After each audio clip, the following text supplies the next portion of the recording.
The Ukrainian President Volodymyr Zelenskyy has attended the G7 summit in Hiroshima and held separate bilaterals with the world leaders. Apart from the G7 leaders, the Ukrainian President also held a historic meet with the Indian Prime Minister Narendra Modi on the sidelines of the summit. It is the first ever in-person meeting between Prime Minister Modi and Zelenskyy ever since the war in Ukraine began in February last year. And during this historic meet, Prime Minister Modi stressed that the ongoing Russia-Ukraine war was a major issue impacting the entire world. The talks in Hiroshima are focusing on the Ukraine war, the growing dominance of China and the threat to Taiwan. Related to this are issues surrounding supply chains, even economic and energy security. Plus, the attendance of India, a country that chairs the G20 this year, is turning a spotlight on the so-called Global South or developing world. The joint communique stated that the leaders of the group of 7 countries are taking concrete steps to support Ukraine for as long as it takes in the face of Russia's illegal war of aggression. Now, the G7 members condemned Russia's manifestation of violation of the Charter of the United Nations and the impact of Russia's war on the rest of the world.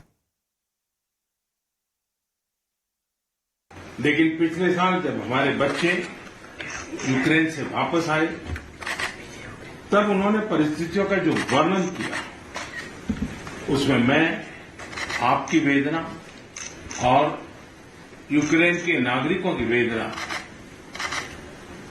भली भांति समझ पाता था, उसका अंदाज लगा पाता था। और मैं आपको विश्वास दिलाता हूं कि इसके समाधान के लिए भारत और निजी रूप से मैं स्वयं हमसे जो कुछ भी हो सकता है हम अवश्य करेंगे।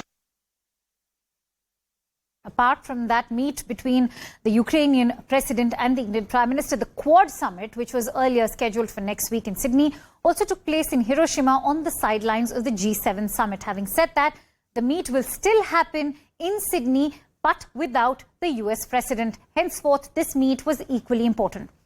Now, as the scheduled meeting had to be called off due to Biden's unavailability, the White House has released a statement thanking the other 3 Quad leaders for their flexibility. The 30-minute meeting between leaders of the United States, Japan, India and Australia focused on the developments and security of the Indo-Pacific region. In an address to the Quad leaders, Prime Minister Modi said that the group's collective focus is on, quote-unquote, fostering a free, open, prosperous and inclusive Indo-Pacific region, while President Biden has reiterated his commitment to the region as well. Let's listen.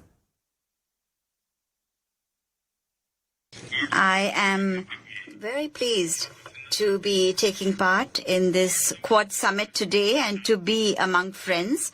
The Quad group has established itself as an important platform for peace, stability and prosperity in the Indo-Pacific. There is no doubt at all about the fact that the Indo-Pacific region is the engine for global trade, innovation and development. We agree that the security and success of the Indo-Pacific is important not just for this region but for the entire world. We are moving forward with a constructive agenda based on shared democratic values.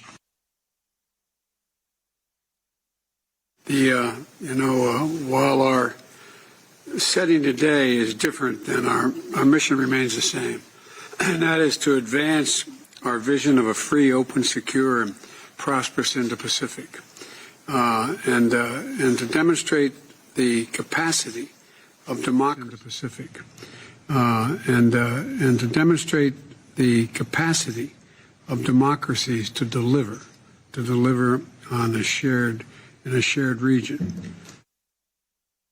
All right, let's try and get in a sense of perspective in terms of what these meets mean, not just for India, but for the G7 nations. And for that, let me bring in my guest from Japan today. I'm joined in by Dr. Satoru Nagao, who's a fellow, non-resident fellow at the Hudson Institute. Dr. Nagao, thank you for joining in. Now, the G7 is happening at a time when the geopolitical climate remains tense over the war in Ukraine and concerns over China are also growing. What will be the hurdles for the Japanese Prime Minister in terms of showing a united front?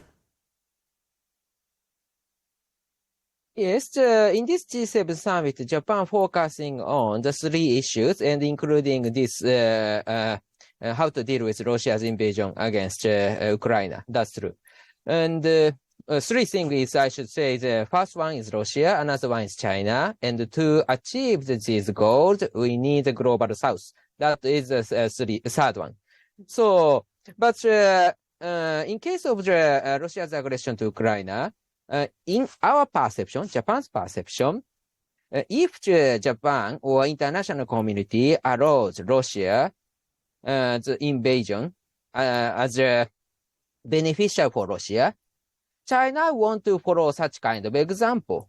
So Russia's success create something, the mood, invasion is right, aggressor can get the benefit.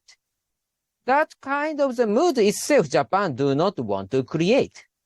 So that's why in Japan's perception, Japan must make Russia's aggression in Ukraine fail. So Russia should be the failure aggressor in Ukraine. That is Japan's perception, and Japan is seeking. All right, Dr. So Nagao. to deter China, we need Russia's failure. That is the logic. Thank you, Dr. Nagao, for bringing in your inputs. I'm also joined in by former senior diplomat, Ambassador Gurjeet Singh. Ambassador, thank you for joining in. Let's talk about what is in the summit for India. The Chinese envoy was in Ukraine. Zelenskyy also attended the summit in Saudi Arabia on Friday and has also met Prime Minister Modi in a historic meet. Of course, the aim, as we all know, is to drum up more support from neutral countries. Can India protect its own interests when the war is dominating the G7? That's a good question. It is in India's challenge to diplomatically get back the focus of international agenda on real issues of concern to us rather than Ukraine. Ukraine is a crisis neither of our making nor of our interest. But the consequences of it are thrust upon us. So we are left to keep dealing with Ukraine much against our own wishes. Now, where you asked me about the Chinese envoy and Ukraine going to Saudi Arabia. Right. You see, the Chinese keep appointing special envoys for trouble spots. They have a special envoy for the Horn of Africa. They have now one for Ukraine. But these special envoys are showing the Chinese flag. They are not able to do anything to really attain peace. Now, going to Saudi Arabia actually is a Saudi Arabia diplomatic coup because they got Ukraine there, who is not exactly their friend, where Russia has attacked. They also got Syria back, where Russia is their friend. So it is, an interesting ploy by Saudi Arabia, but it also shows that American allies are ready to talk to both Russians and the Ukrainians. And that is where India, as a country with strategic autonomy, has always been ready to talk to both. And Prime Minister Modi in the past has spoken to Presidents Putin and Zelenskyy on the phone, and Putin both personally and on the phone. So I think I wouldn't call ourselves neutral, but I think we have taken a decision in India's strategic autonomy, which we will continue to pursue. Right. Now, also, when it comes to the India-China relationship, in an interview to Nikkei Asia, Indian Prime Minister has reiterated his stance on the India-China relationship. He says that the future development of the India-China relationship can only be based on mutual respect, sensitivity and mutual interests. While China is not even invited to the G7, how can the summit help New Delhi to counter Beijing? G7 issued a statement today on how to deal with coercive economic diplomacy. Right. Basically meaning how to deal with China's coercion on economic factors, but the statement does not mention China. That is a significant part of it. So, but it talks all the kind of action that China undertakes. But this is because the G7 itself is not united on how to deal with China, because all of them have economic relationship. Australia, Japan, and the USA had record-breaking trade with China last year. And Germany and France want to keep open economic relations with China. Canada and Australia suffer from Chinese economic bullying. So each country in the G7 has a different approach to China. So this is the least common denominator. Don't mention China, but talk about all their bullying tactics, their sanctions. But this is quite rich because the G7 countries have been imposing sanctions on others, whether it is Iran or Russia, and then telling everybody else to follow.